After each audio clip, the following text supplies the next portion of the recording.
thing about Milinković-Savić, it wasn't just his output in terms of goals and assists. And I think last season Lazio had 4 players in double figures, of which he was one.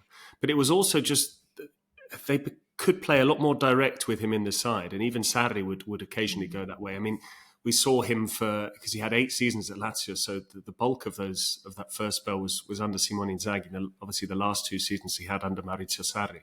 But Inzaghi's Lazio was very direct, and Sarri would even sort of borrow from some of that because he would win so many flick-ons. He's 6'5". The amount of times he would flick the ball into space for Immobile to run onto, or he'd find space between the lines, and defenders would have to step out, and that would allow Immobile to make those runs in behind. I think Lazio don't really have anyone stretching the pitch or pulling players out of position at the moment. It's all quite samey. And for the brilliant career that Pedro has had, he's an 87, so he's 36 now. We've seen Luis Alberto was dropped, but even then Zaccagni's being blowing hot and cold when he plays in that wing position.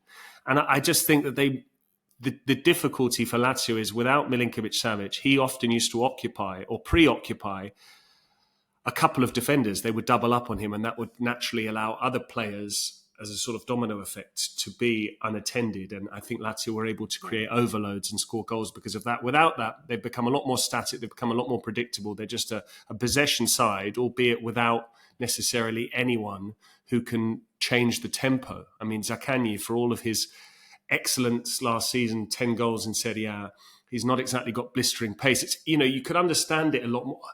This is going to sound like a real disservice to Lazio, but even if they had someone like Cagliari's Zito Lovumbo in the side, someone who can just go and commit a player and beat them with pace, suddenly you get in behind, you can have cutbacks, you have the opposition running back towards their own goal, the own goal itself comes into play if you have players facing their own goal and there are crosses coming in like that. I just feel they're so predictable. And what it really reminded me of, I was looking at the statistics whilst on commentary. Inter hadn't conceded a single-headed goal this season. Lazio hadn't scored a single-headed goal this season. So Inter, it was bizarre.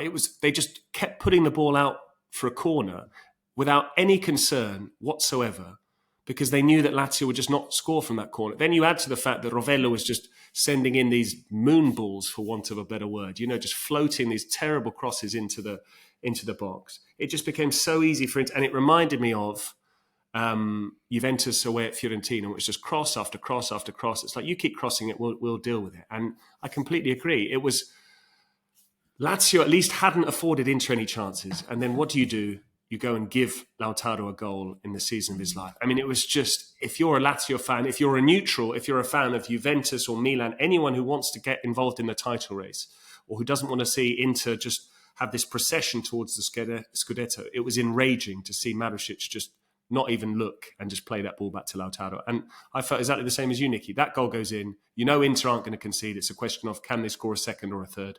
And ultimately they did.